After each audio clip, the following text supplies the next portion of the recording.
तो मैं आ चुकी हूँ स्टॉकहोम सिटी सेंट्रल, क्योंकि मुझे यहाँ से कुछ ख़रीदना था। तो सबसे पहले इस दुकान में जाएंगे जहाँ से ख़रीदना है, और उसके बाद यहाँ से पास में ही यहाँ का बहुत बड़ा पब्लिक पार्क है। तो फिर चल के देखेंगे कि स्वीडन के पब्लिक पार्क कैसे होते हैं। तो मुझे लेना है एक माइक, और मैं आ चुकी हूँ यहाँ की शॉपिंग स्ट्रीट में, और DJI के स्टोर के बाहर हूँ मैं, जहाँ से मैं माइक लूँगी। तो चलिए स्टोर के अंदर चलते हैं। बहुत ही बड़ा स्टोर है ये, और इंडिया में DJI का स्टोर नहीं है, जबकि इंडिया में DJI बहुत चलता है, लेकिन यहाँ पे बहुत बड़ा स्टोर है और इसमें बहुत सारे ड्रोन्स, कैमरास, गिम्बल्स, माइक सब कुछ है। मैं लेके आ गई हूँ एक नया माइक, और चलिए जल्दी से करते हैं इस माइक की अनबॉक्सिंग। बहुत ही ज़्यादा एक्साइटेड हूँ अपने माइक की अनबॉक्सिंग करने के लिए, क्योंकि बहुत कमाल का माइक है ये, आप देख सकते हैं।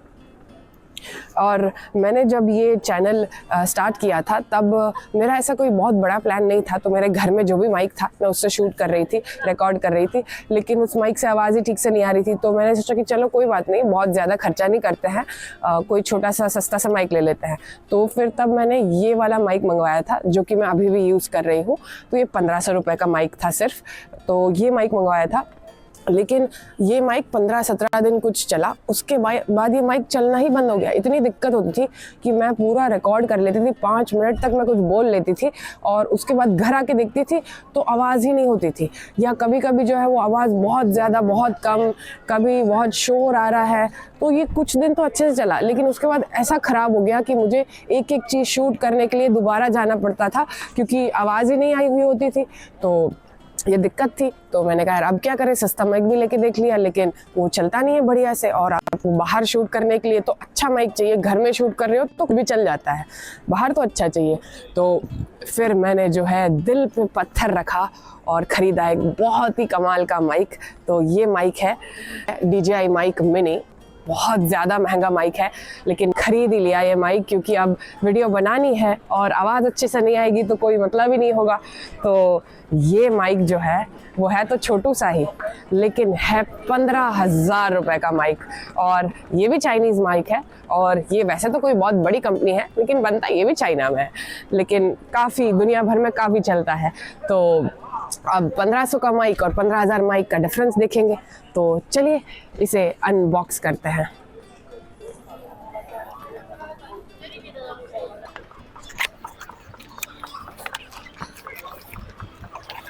तो इसके अंदर एक तो ये कुछ इंस्ट्रक्शन मैनुअल आई है, जिसे हम बाद में पढ़ेंगे, और इसके अलावा जो है एक ये पाउच आया है। तो इसे खोलेंगे जिसमें माइक होगा।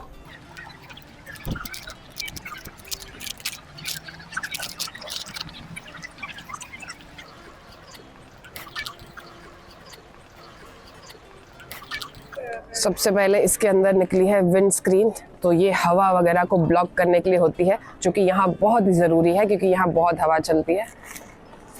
इसके बाद जो है कुछ सिलिका जेल निकली है, और यहाँ पे कुछ केबल्स भी हैं। और अब जो है हमारा मेन सामान, तो ये जो है हमारा माइक है। इसे खोलेंगे तो देखिए कुछ इस तरह से दिखता है।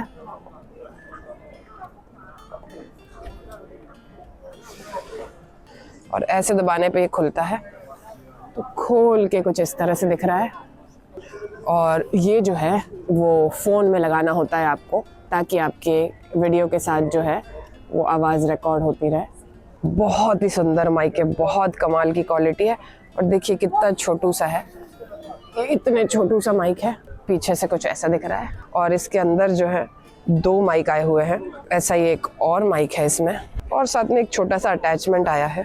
तो ये केस है, इसी में माइक जो है वो चार्ज हो जाता है। तो आपको जब माइक चाहिए तो आपको लगा लेना है, और फिर इसमें डाल देना है, तो इसी में चार्ज होते रहेगा, और आपको इसको चार्ज करना है। ये था मेरा पुराना माइक, तो बहुत छोटू सा था। ये हल्का सा बड़ा है, लेकिन अंदर काफ़ी छोटा है और बहुत ज़्यादा पावरफुल है। तो अब जो है आगे के वीडियोस में आप देखिएगा कि अगर आपको साउंड क्वालिटी में कोई डिफरेंस आता है कि नहीं। आपको डिफरेंस तो लगेगा ही कि 1500 रुपये के माइक में और 15,000 रुपये के माइक में क्या फ़र्क होता है। अब देखिए मैंने इतना खर्चा कर दिया है वीडियो बनाने के लिए, तो आप भी प्लीज़ मेरे वीडियो देख लिया करना, लाइक शेयर कमेंट सब्सक्राइब कर लिया करना, तो मुझे भी अच्छा लगेगा, है ना।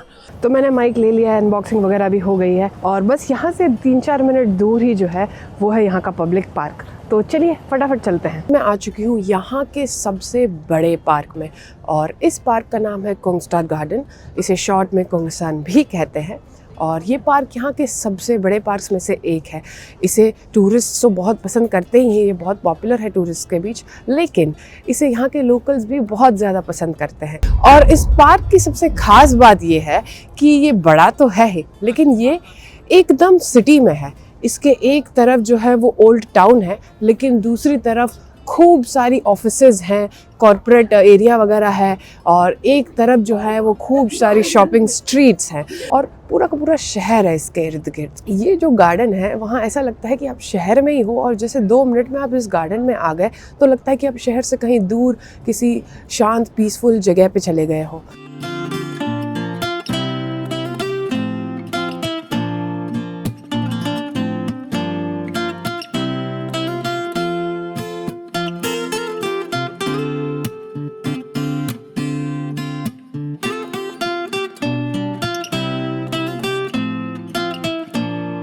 इस गार्डन का नाम है कोंगस्टाड गार्डन।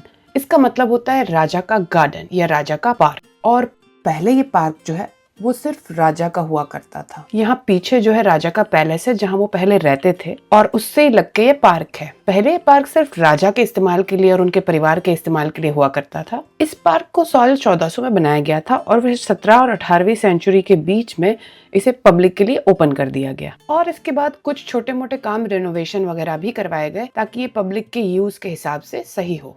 इस पार्क में बहुत सारी चीजें होती हैं क्योंकि इतना बड़ा पार्क है ये। इस पार्क में चलने के लिए बहुत खूबसूरत सा एरिया बनाया हुआ है, तो कई लोग यहाँ वॉक करने आते हैं, कई लोग भागने वर्कआउट करने आते हैं, अपने डॉग्स को चलाने आते हैं और कई सारे लोग यहाँ साइकिल भी चलाते हैं। इस पार्क के इर्द गिर्द जो है बहुत सारी बेंचेस लगाई हुई हैं, तो कई सारे लोग यहाँ बस बैठने या ऐसे ही रिलैक्स करने भी आते हैं। पूरे पार्क में छोटे छोटे कोने बनाए गए हैं जहाँ बेंचेस रखी हुई हैं, तो जिसको भी आराम से कोने में शांति से अकेले बैठना है तो वो बैठ सकता है। और इस पार्क में बहुत सारे ऐसे एरिया बनाए हुए हैं बीच में जहाँ खूब सारी घास है और वहाँ जो है लोग बहुत ज्यादा आते हैं, समर में आते हैं और बैठ के पिकनिक मनाते हैं। यहाँ बच्चे भी खूब ज्यादा खेलते हैं और इस पार्क में बहुत सारे फाउंटेन्स भी लगाए हुए हैं। ऑफिस के बीच में जब लंच का वक्त होता है तो कई सारे लोग आपको दिखेंगे कि यहाँ दोपहर को लंच भी कर रहे होते हैं। इस पार्क में बहुत ज्यादा खूबसूरत से पेड़ पौधे हैं, इतने सुंदर सुंदर से रंगीन फूल हैं चारों तरफ।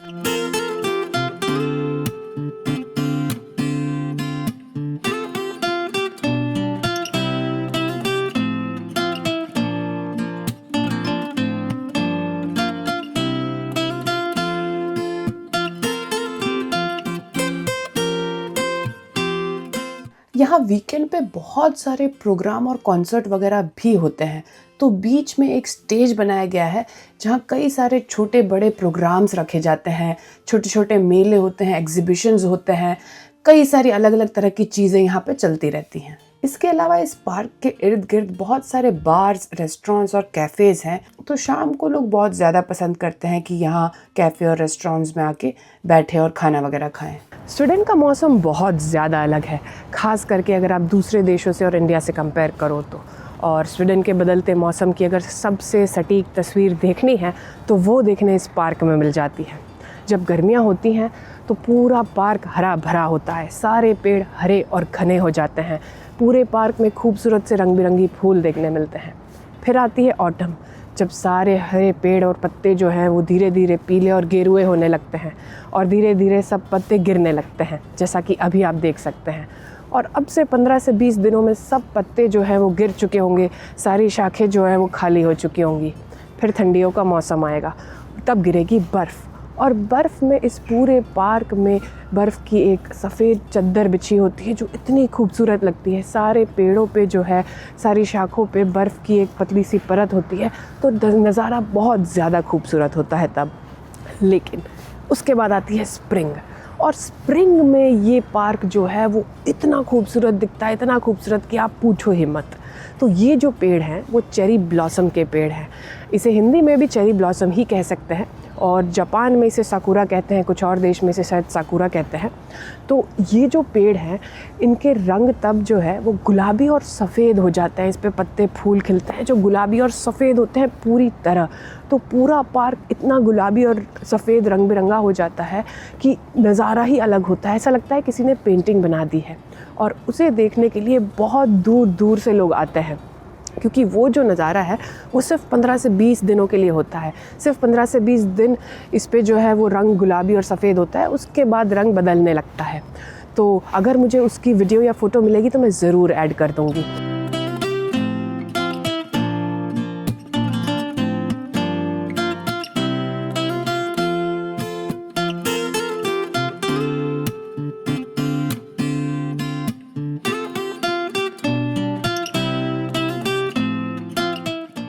तो यही खास बात है इस पार्क की कि आप किसी भी मौसम में आएंगे यहाँ एक अलग नज़ारा और अलग रंग देखने मिलेगा, और सारे नज़ारे सारे रंग एक से बढ़ के एक होते हैं। आप मुझे बताइएगा कि आपको यहाँ का पब्लिक पार्क कैसा लगा, और क्या आपको नहीं लगता कि इंडिया में भी इसी तरह से पब्लिक पार्क्स होने चाहिए, खास करके शहरों में। अगर आपको वीडियो अच्छा लगा है तो लाइक शेयर सब्सक्राइब कर देना, और मिलेंगे फिर अगले वीडियो में। तब तक के लिए बाय बाय।